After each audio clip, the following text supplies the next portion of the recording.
Swami Namine. Namaste Saraswate Deve Gauravani Pracharine. Nirvishesha Shunyavadi Paschatya Deshatarine. Jaya Shri Krishna Chaitanya Prabhu Nityananda. Shri Advaita Gadadhara Srivasadi Gaura Bhakta Vrinda. Hare Krishna, Krishna Krishna, Hare Hare, Hare Rama, Rama Rama, Hare Hare. Om Namo Bhagavate Vasudevaya. Om Namo Bhagavate Vasudevaya. Om Namo Bhagavate Vasudevaya. Welcome to all the devotees for this exclusive question answer session. I'll be taking questions from the live chat. Kindly post your questions there. I already have some questions left over from the previous week. I have just about I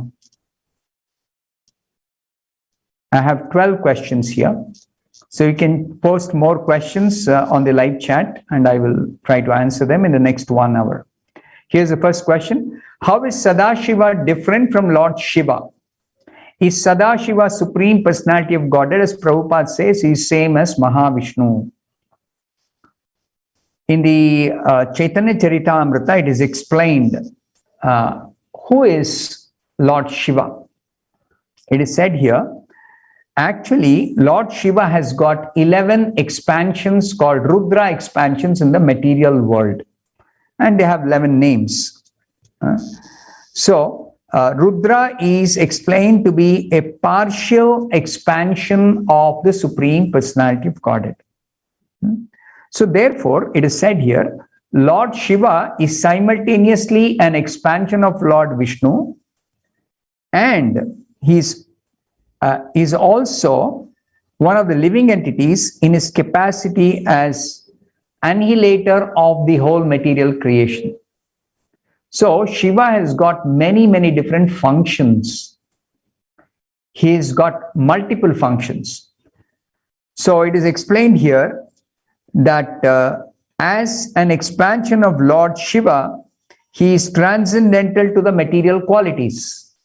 But when he is in touch with Tamoguna, he appears to be contaminated by the material modes of nature, though he is actually never contaminated by any of the material modes.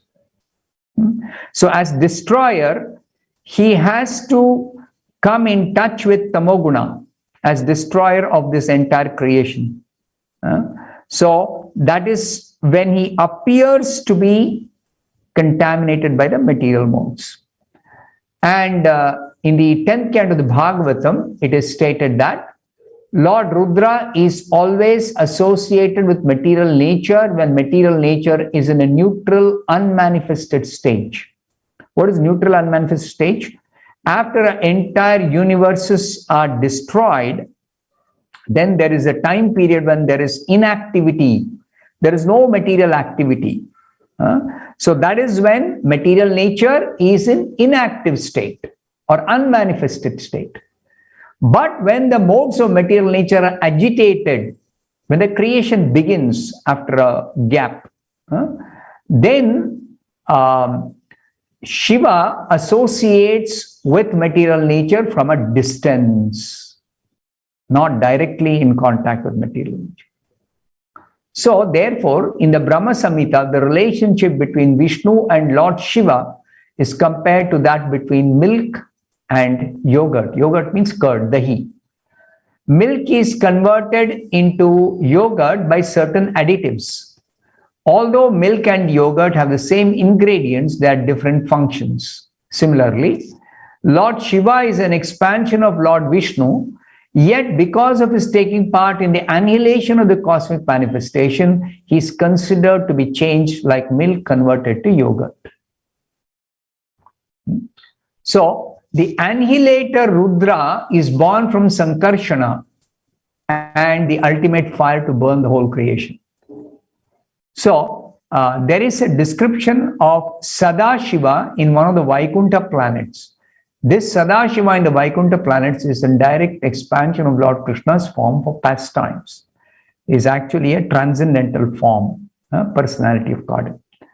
But From that Sadashiva, there is an expansion in the material world, that is Lord Shiva, for material functions. So that Lord Shiva associates with material nature, and that Lord Shiva appears to be sometimes like a living being, though he actually is never a living entity. He is always the incarnation of the Supreme Lord. He is not in the category of living entities.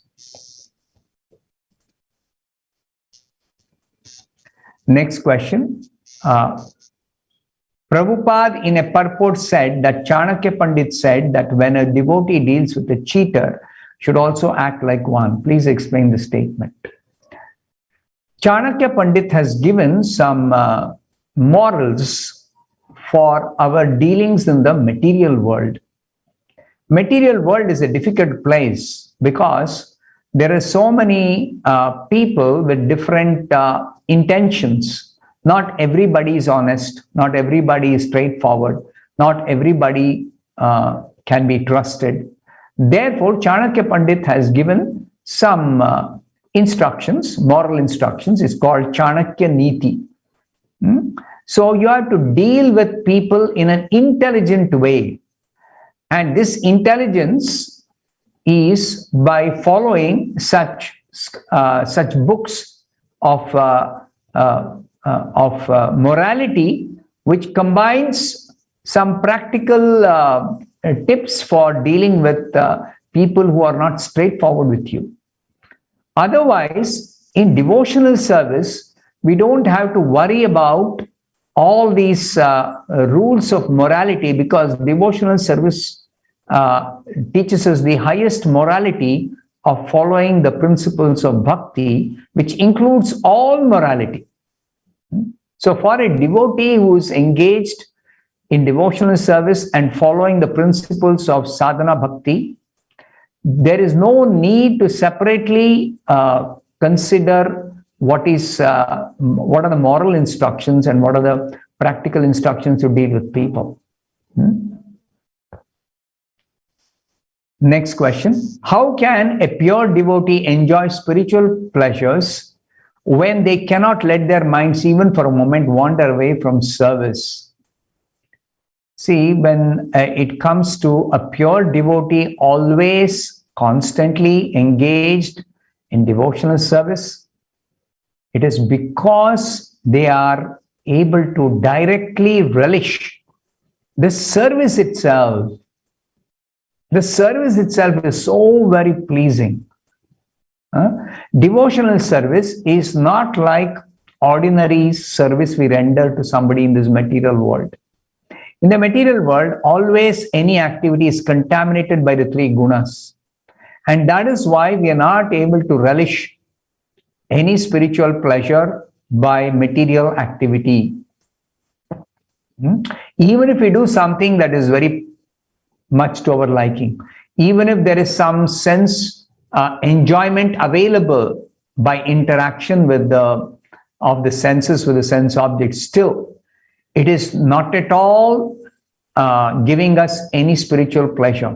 Whereas spiritual activity or devotional service automatically is giving pleasure without any separate endeavor, separate seeking of pleasure, separate attention. No need. It's no need. So don't think that to enjoy spiritual pleasure, there has to be a separate endeavor for a devotee. That is automatically there, even without their asking, even without their seeking, without their looking for it. The activity itself is pleasing. Now, I can't explain that. You cannot understand that because we are always engaged in material activities. Even if we do some spiritual activity like chanting right now, we are contaminated in our heart with so many material contaminations. So right now, whatever spiritual activity we are doing, we are purifying. It takes some time to purify. After we have become purified, then we begin to relish the devotional service or devotional activity, and the pleasure is incomparable. Therefore, we'll not want to stop devotional service. We'll never be attracted to any material pleasures or material activities which promise some kind of enjoyment. We'll never be attracted to that, because the scriptures say spiritual pleasure of devotional service is billions and trillions of times much, much more than any material enjoyment. So don't even consider that any material activity can be comparable with the spiritual pleasure which is automatically there simply by rendering pure devotional service. Next question. Where do we go to find more information on subcategories of the absolute truth that teaches beyond what Paramatma realization can? I want to explore this topic further. This is explained very nicely in the Srimad Bhagavatam and the Chaitanya Charitamrita. So you have to study systematically. First, you have to study the Bhagavad Gita. In the Bhagavad Gita itself, there is a clear explanation of all the three aspects of the absolute truth: Brahman, Paramatma, and Bhagavan. When Krishna speaks, Krishna is the Supreme Personality of Godhead, Bhagavan speaking. So there is, Krishna is speaking about himself as Bhagavan. His expansion is Paramatma. He's explaining. He's also explaining the features of Brahman. All three are there in the Bhagavad Gita. And Prabhupada explains all the three wherever it is relevant. And if you come to Bhagavatam, very, very detailed explanation is there about the absolute truth as Brahman, Paramatma, and Bhagavan. All the three are very elaborately explained, very elaborately explained. But Bhagavatam is focusing particularly on the Bhagavan aspect, the aspect of the Supreme Personality of God. Bhagavata means in relation to Bhagavan. So all the majority of the descriptions in the Bhagavatam are about Bhagavan. So that is what you should be studying. Then in the next question, it is said that Lord Vishnu does not interact with material energy and that he expands as Lord Shiva for creation with the help of Mother Parvati or Maya Devi. Then we also know material universes emanate from the body of Lord Vishnu. I do not understand this. Okay. Now, the whole process of creation, maintenance, destruction, and material activities are very, very complex. There is a certain role Lord Vishnu plays. There's a certain role Lord Shiva plays. There's a certain role Maya Devi plays. There's a certain role Brahma and other devatas play. There's a certain role for the living entities. There's a certain role for the different devatas. So everybody has their role. Please remember this. So Vishnu's role is that he begins the whole process of this creation when material energy is lying inert, inactive from the previous destruction. So Vishnu actually incarnates, the Supreme Lord Narayana incarnates as Mahavishnu. That's the beginning of the creation. Mahavishnu's incarnation in this material world. Of course, there's no material world. It is the portion of the spiritual sky which is covered for the sake of this material creation to take place. There is one portion of the spiritual sky, the unlimited spiritual sky. One small portion is like a cloud in the bright, brilliant sky which is shining with sunshine, something like that. The spiritual sky is shining with the effulgence of the Supreme Lord called Brahma Jyoti, of Krishna's effulgence, bodily effulgence, Brahma Jyoti. So that Brahma Jyoti, there is a small clouded portion which is dark, a dark portion. So that is where Mahavishnu incarnates. And he enters that dark portion, and he first of all creates what is called as the Karana ocean. From his own perspiration, he creates Karana ocean. And that Karana ocean, he lies down and he breathes out universes. So then each universe he enters as the second Vishnu form called Padmanabha Vishnu. So he enters and then the universe begins to develop. Like that, each of them have got a role. Now, Lord Shiva's role specifically is to associate with Maya Devi for the sake of creating the living beings, giving the material body for the living beings. That is the specific role Shiva has got in the process of creation.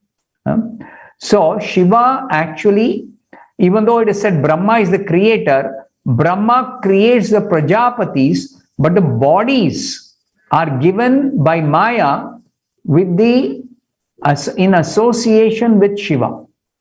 In association with Shiva, Maya Devi actually gives the bodies for the living entities. So Brahma acts as the creator of the Prajapatis, and the Prajapatis act as the creators for the different species.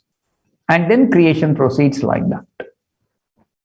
So everybody has got a role to play. It's not that creation means only one event happens and there is creation. No, it takes place in several steps, and it's very, very complex. It's not so simple as we may think it to be.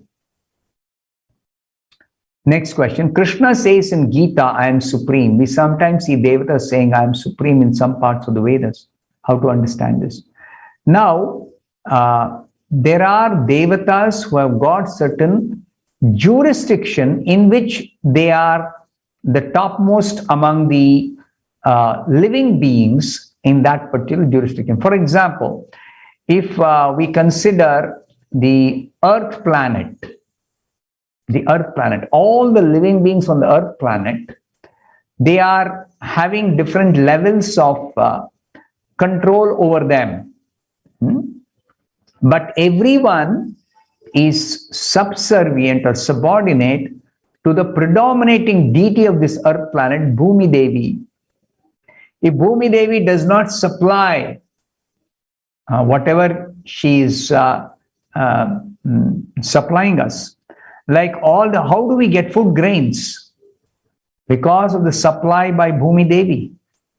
How do we get anything we are mining? Metals, or we get whatever we get from the earth, everything is supplied by Bhumi Devi.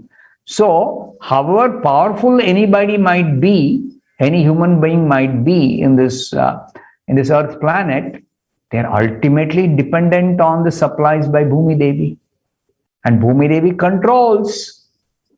So, there is a jurisdiction of the predominating deity of a planet. That planet, now you consider the planetary systems. Now many planets put together form one system, planetary system. The planetary system will be another Devata above the predominating deities of each planets. So like that, there is a hierarchy. There's a hierarchy. And in that hierarchy, finally, in this whole universe, all the planetary systems, the topmost Devata is Brahma. But above Brahma is Shiva. And above Brahma and Shiva is Vishnu.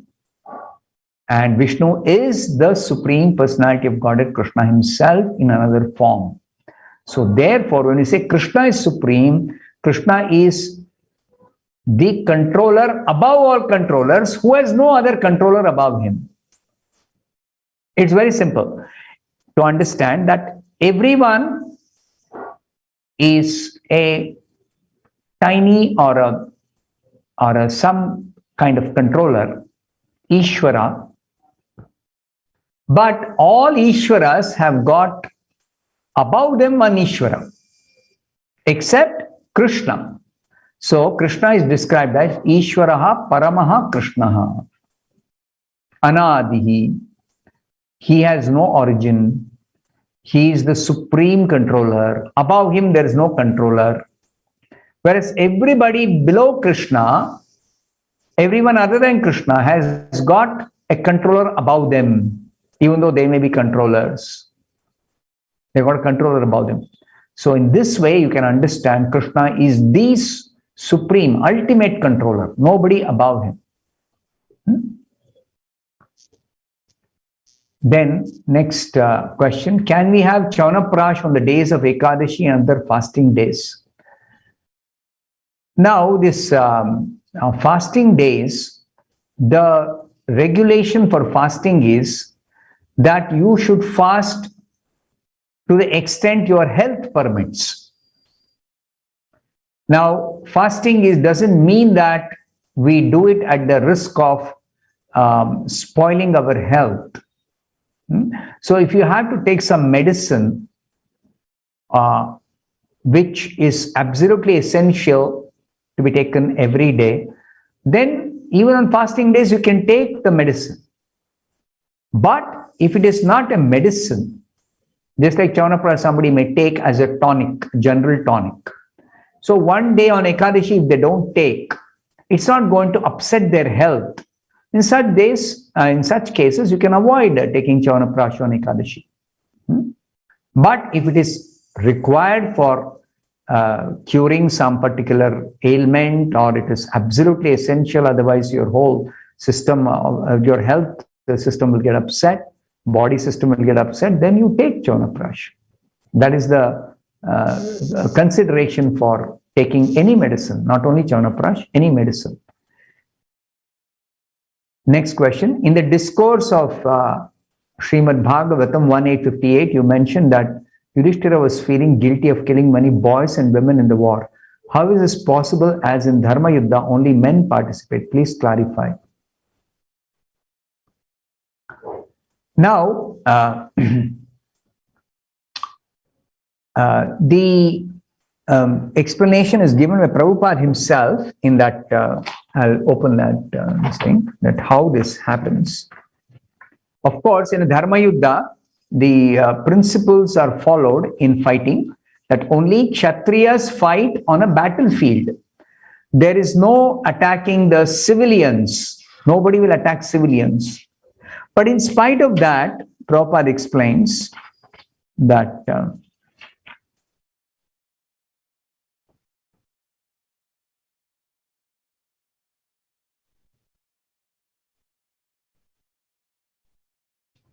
whenever there is a war, there is certainly massacre of many innocent living beings, such as boys, brahmanas, and women, whose killing is considered to be the greatest of sins. They are all innocent creatures, and in all circumstances, killing of them is forbidden in the scriptures. Maharaj Yudhishthira was aware of these mass killings. Similarly, there were friends, parents, and preceptors on both sides, and all of them were killed. It was simply horrible for him to think of such killing, and therefore he was thinking of residing in hell for millions and billions of years. Okay, women, they actually are not exactly killed in a battle, but they die because of sati right. They die because sati right. So, and boys are killed accidentally. It is not really intentionally boys are killed. Boys are killed accidentally. Even brahmanas, for that matter, if they are participating, just like Dronacharya was a brahmana, but he was participating in the battle, so he was killed in the battle. So, but killing of brahmana is not allowed in the scriptures. Killing of brahmana is not allowed in the scriptures. So, like this, there are situations where accidentally somebody may die who is actually innocent, who is not supposed to be killed. Or some woman, she performs a sati rite and she dies voluntarily because her husband has been killed in the battle. Like that.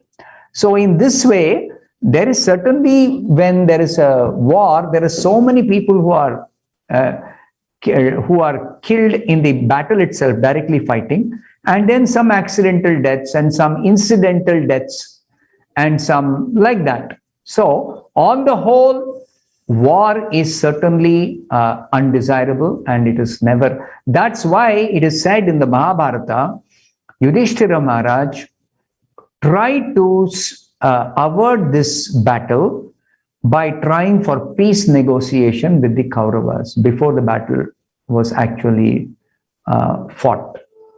And Yudhishthira even requested Krishna to personally go to Duryodhana and try to negotiate for peace on behalf of Yudhishthira. I mean, you can imagine, Krishna is the supreme personality of Godhead. He is nobody's servant. But because Yudhishthira requested Krishna, and Krishna wanted to help the Pandavas who wanted to avoid this battle, Krishna personally went on behalf of Yudhishthira and actually went to Duryodhana to negotiate for peace on behalf of the Pandavas. And the Pandavas themselves were unable to negotiate for peace. But Duryodhana was very, very obstinate. The Pandavas reduced their request to 5 villages, and that also Duryodhana was not willing to give when the Pandavas were not asking some charity. No, they were asking for what was their rightful claim.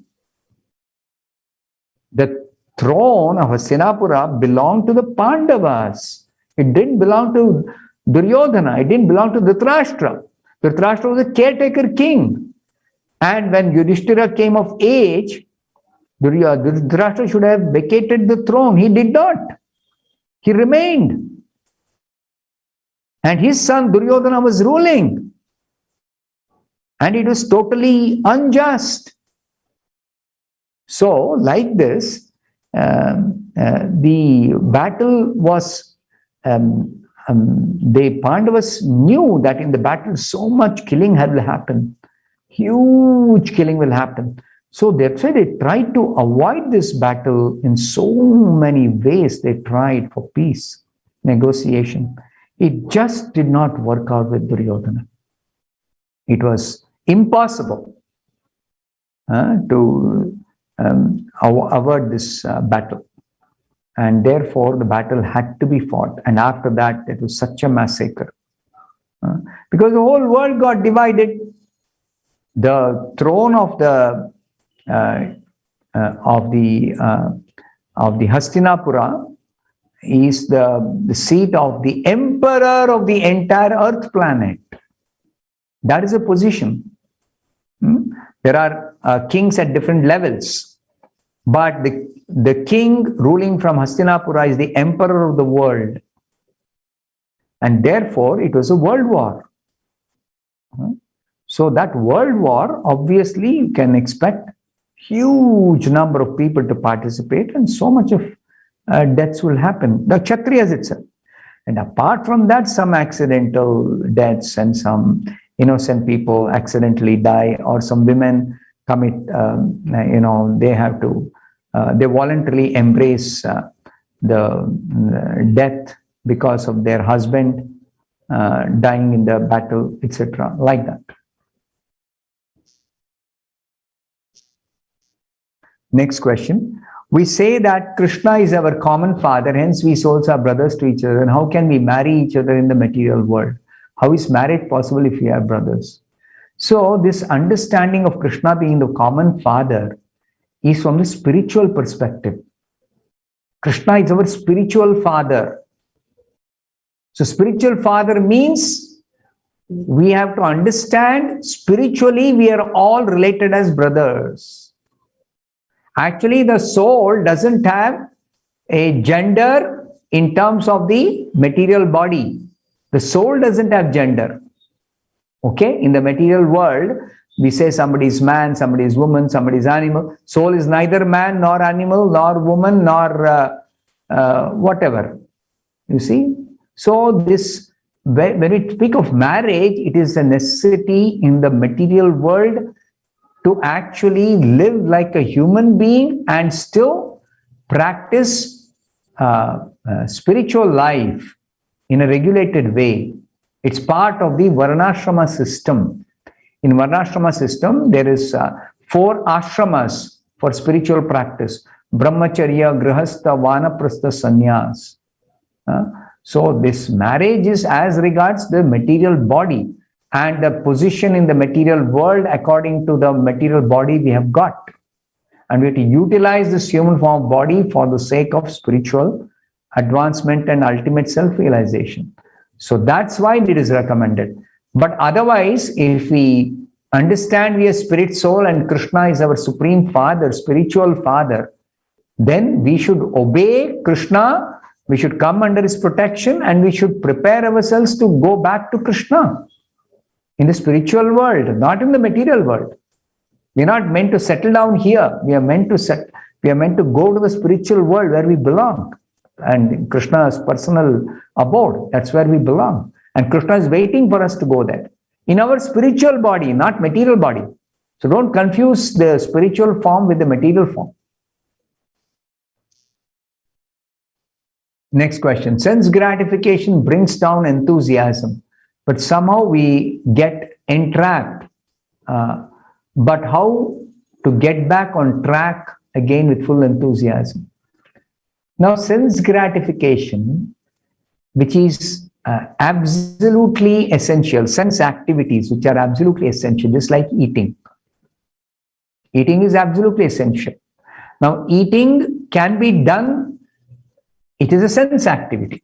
It can be done in terms of enjoying that eating process as sense gratification, gratification of the tongue, the sense of taste, or it can be done as a spiritual activity by honoring prasadam. The same tongue can be used for honoring prasadam. Honoring prasadam means we accept prasadam as the mercy of the Supreme Lord, and we take it not for enjoying the tongue, enjoying with the tongue, but relishing spiritual taste of prasadam, relishing spiritual taste. It is completely different. The consciousness is, Krishna is so very merciful. He has given us this prasadam. Let us glorify him and purify our consciousness by taking this prasadam as Krishna's mercy. And when we become purified, all sense gratification will stop when we become purified. Then we will only be engaged in spiritual activity. Eating becomes spiritualized when we honor prasadam. Our existence itself becomes spiritualized when all the activities are performed as devotional service. And that is what is taught in the Bhagavad Gita. So if you are feeling that sense gratification is bringing down enthusiasm, you should recognize that sense gratification is not really required. Sense activity should be performed in devotional spirit, in the mood of devotional service. So that is what you have to learn in Krishna consciousness.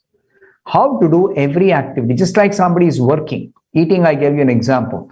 If you eat, if you honor prasadam instead of eating some ordinary food, then that sense gratification business in eating is completely stopped.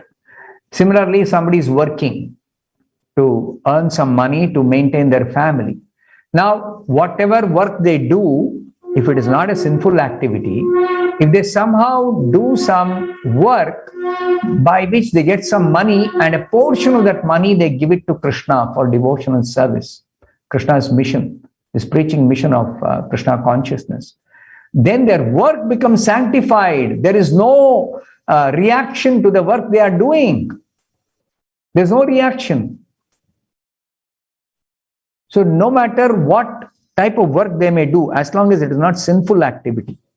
If it is not sinful activity, whatever work they are doing for earning money or maintaining their family and themselves, if a portion of that, if they give to Krishna, then their work becomes sanctified. This is explained in the Bhagavad Gita in the 18th chapter. So, if you study Bhagavad Gita and follow the basic principles beginning with chanting Hare Krishna, you will learn how all the activities can become spiritualized. Then there is no sense gratification.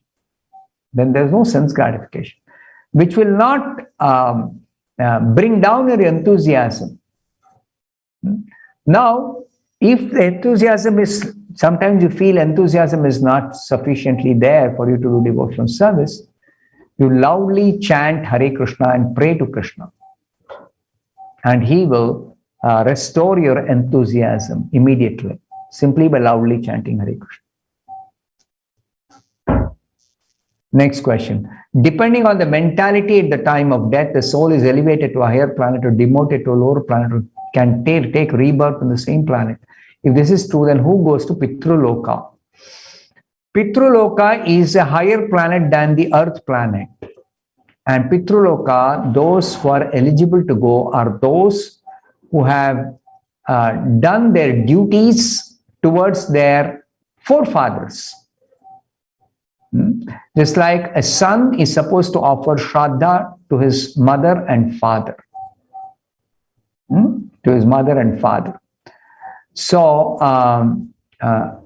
if the son performs the Shraddha ceremony properly, according to the scriptural directions, then he is eligible to go to Pitruloka to enjoy a higher standard of.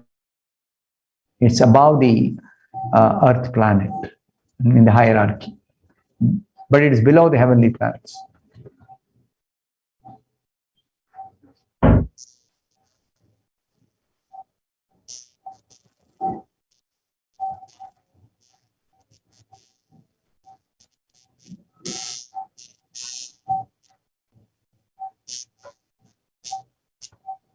So these different higher planets, they are eligible according to their punya, and they have done certain activities which makes them eligible.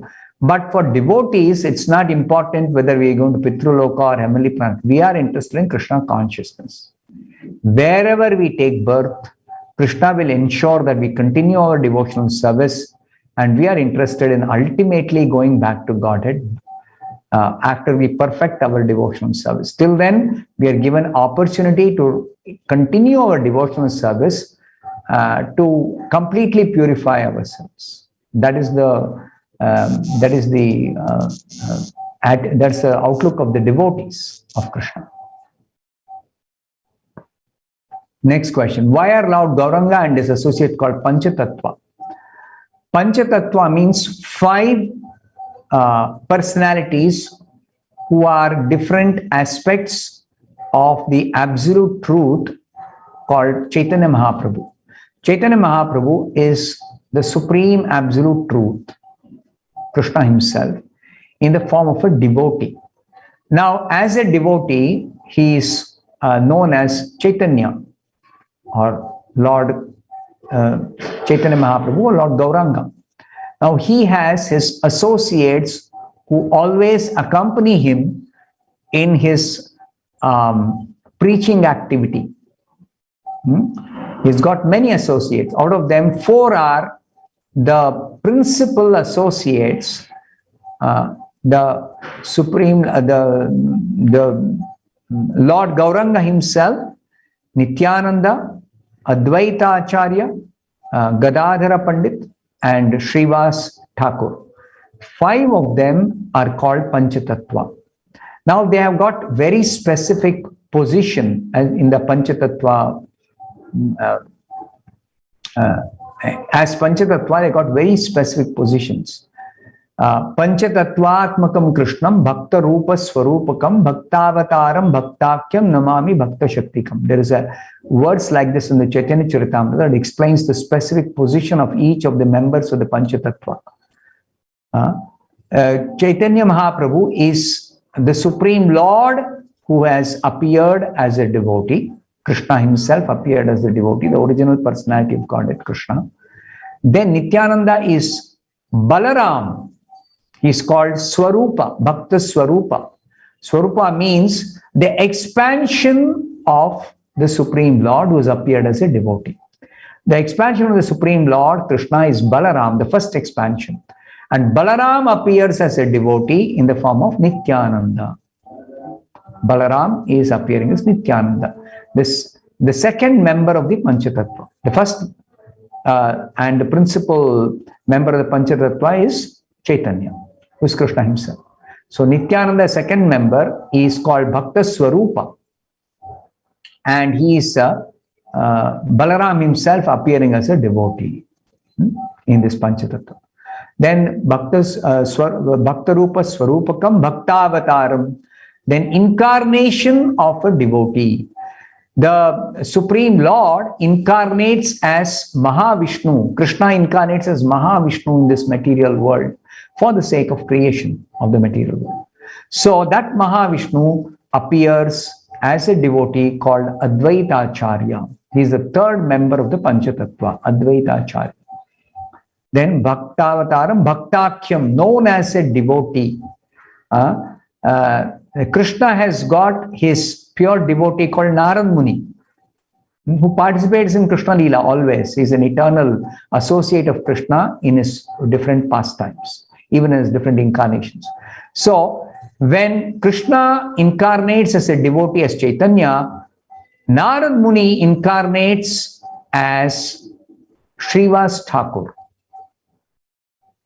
He is called the incarnation of a devotee because he is incarnation of Narada. Narada is a devotee, even in the spiritual world. Then Bhaktakyam Bhakta Namami Bhakta Shaktikam, Bhakta Shakti. The Supreme Lord Krishna has got his internal potency, pleasure potency called as Radha.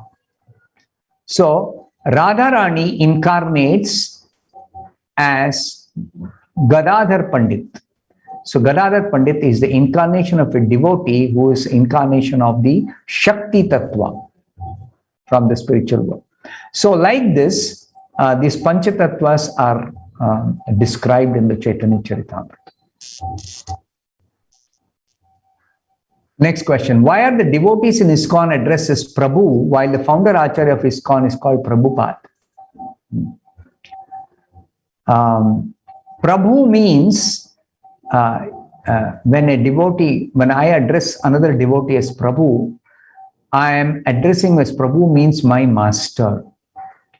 The mood of every devotee is I am a servant of these servants of the Supreme Lord.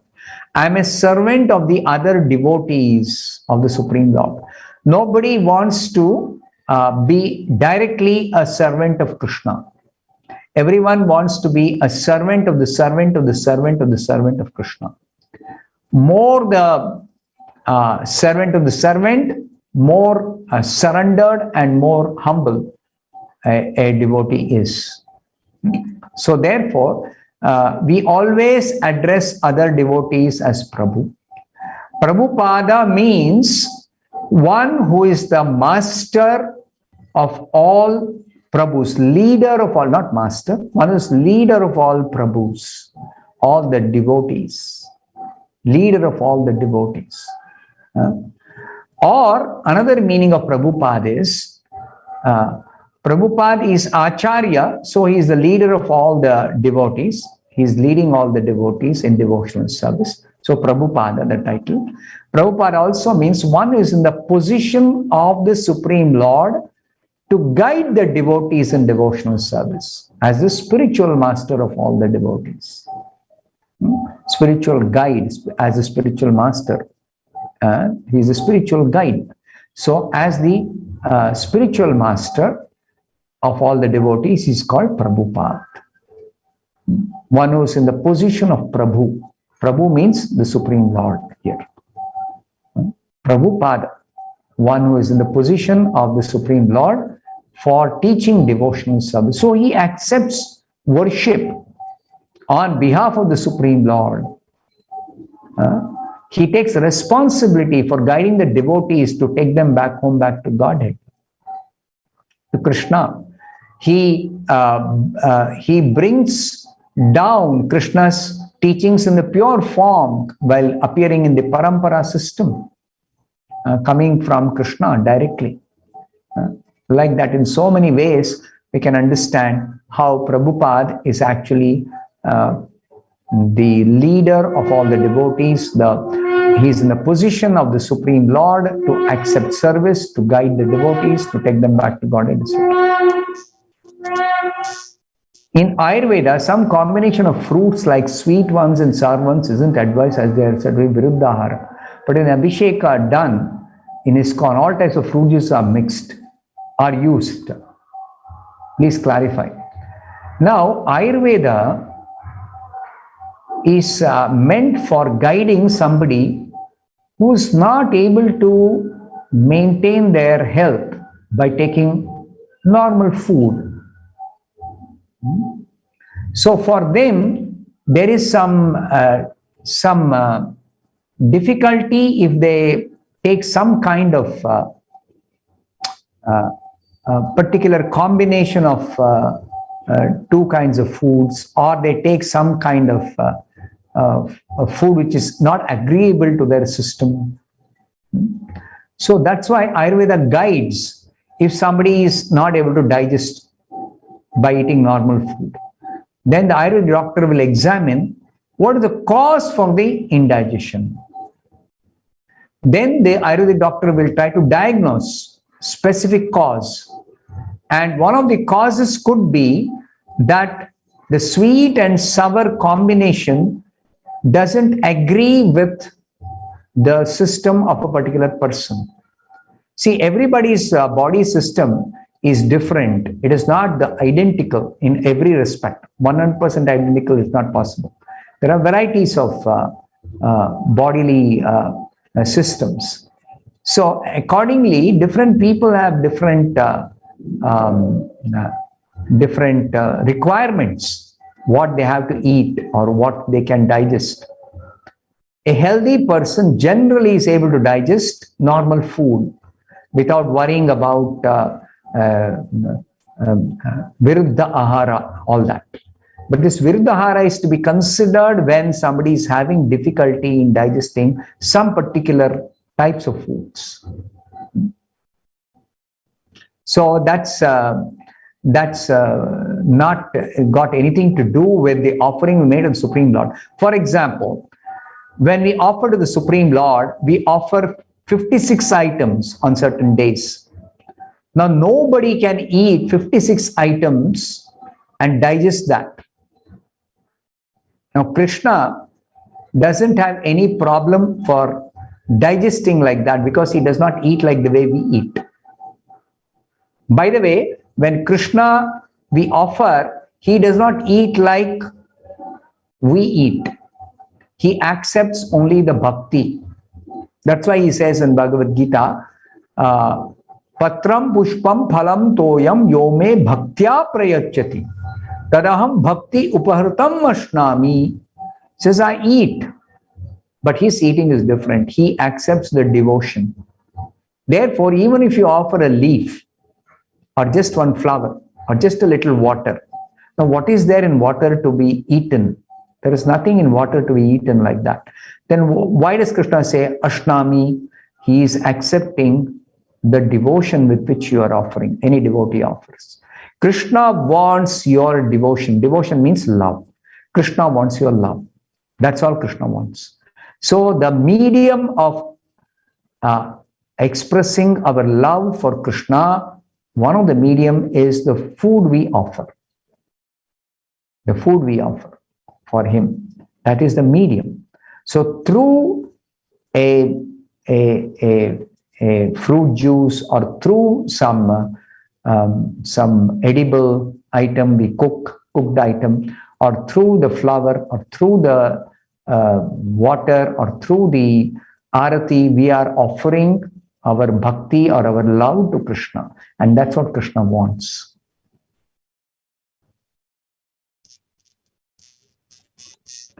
Next question. Why should we do Ekadashi? What is its significance? Ekadashi is a day on which we observe fasting for the sake of increasing our devotional service to Krishna by increasing chanting and hearing specifically for devotees who are practicing Bhakti Yoga, increasing chanting and hearing by minimizing bodily demands, especially eating.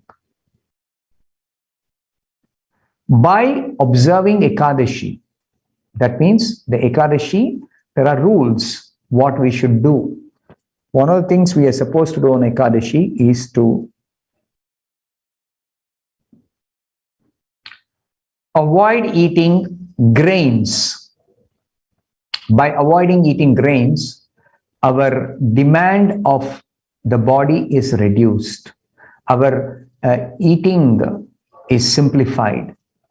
So take some simple item like some fruit or some milk or some simple khichdi of sabudana, one item.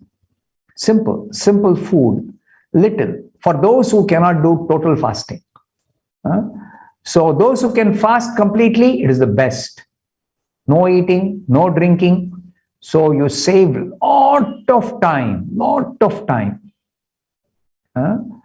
And if you cannot avoid completely all food and water, then take little water or take little milk, take little some fruit. Eating fruit is very simple. Very simple. So like that, you can simplify your eating. You should simplify your eating on Ekadashi and thereby increase your hearing and chanting. Should increase that. And this is very pleasing to the Supreme Lord if we undertake what is called as austerity. It's an austerity, it's a tapasya. The tapasya will help us control our senses. It will purify our heart of sinful reactions. It will enhance our enthusiasm for doing devotional service. Like that, there are immense amount of benefits. I have been doing this for the last 6 months.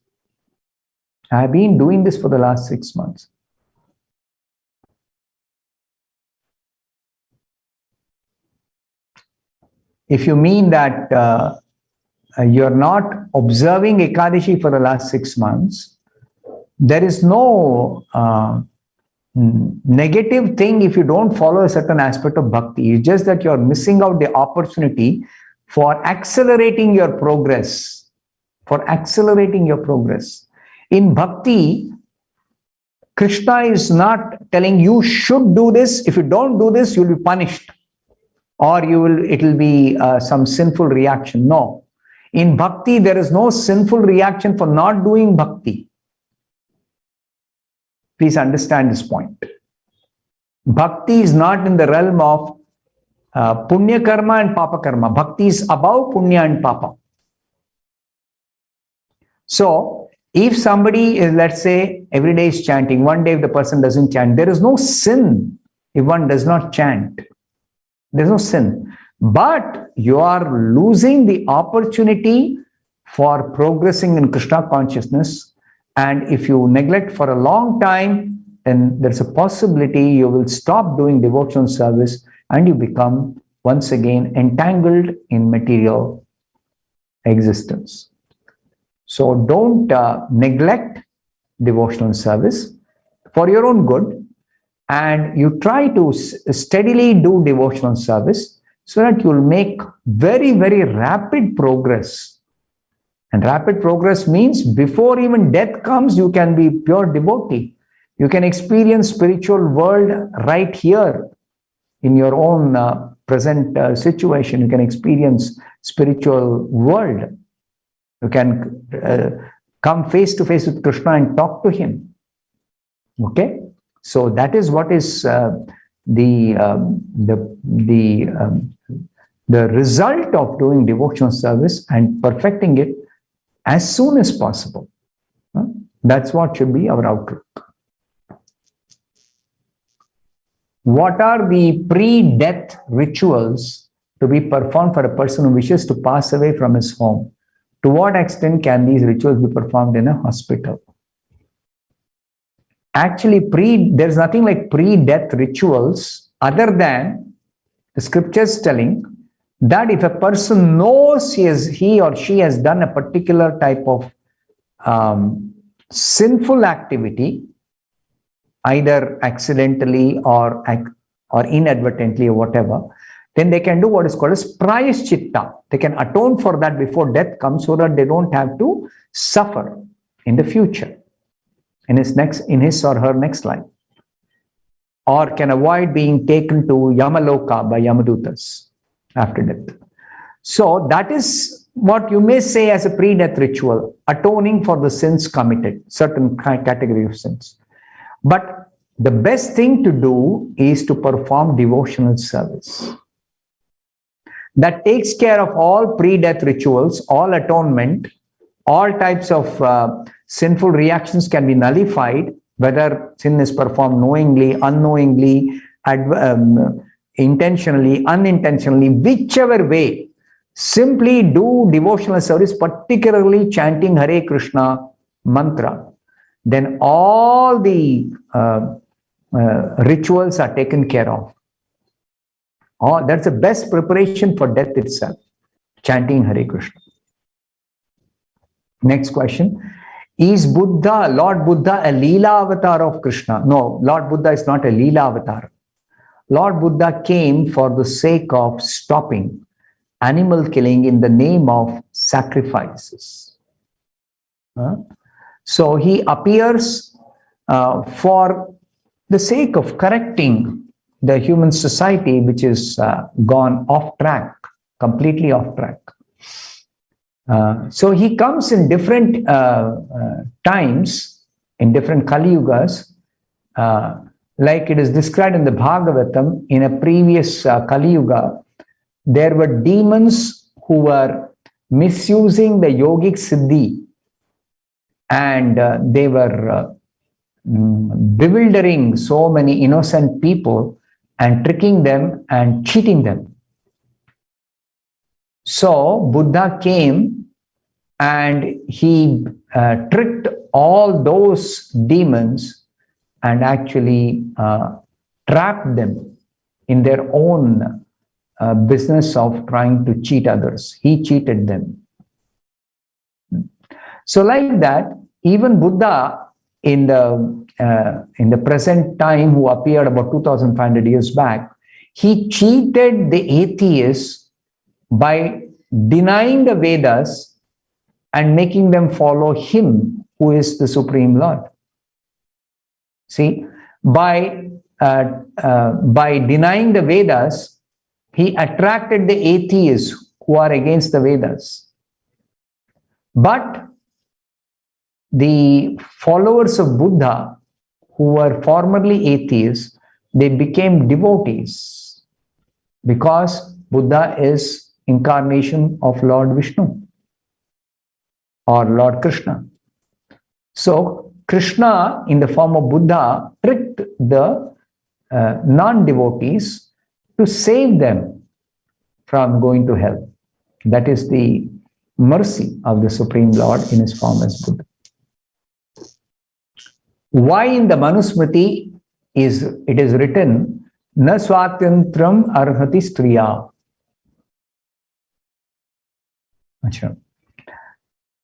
Now, the mind-body system of a woman as compared to the mind-body system of a man is different. If women are given freedom, then they will be exploited by unscrupulous men. In this society, there are many unscrupulous men. Criminal-minded men are there. Any time they can actually, attack women who are unprotected. Here, freedom means when they don't have protection. So, na swatantram arhati means they should never be left unprotected. That's the meaning sense in which it's taken. Never be left unprotected. Protection means there will be some restrictions. Women cannot freely mingle with men. And for civilized men, anyway, the Shastra says, don't freely mix with women. The Shastra says that.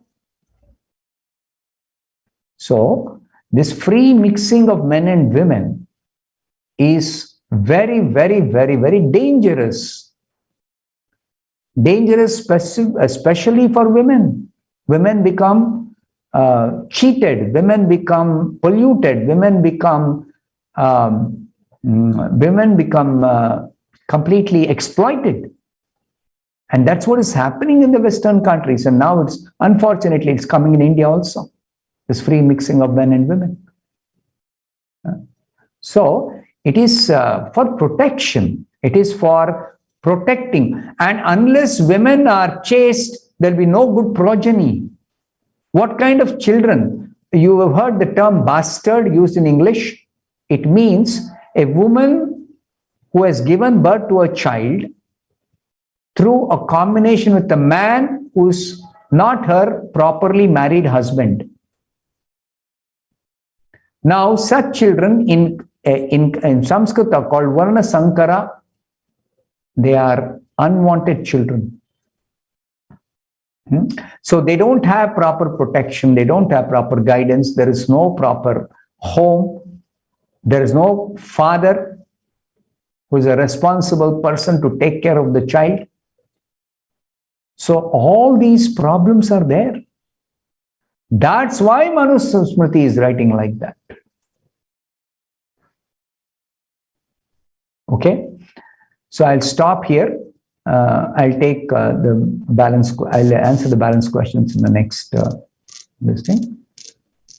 Well, there are a lot of questions.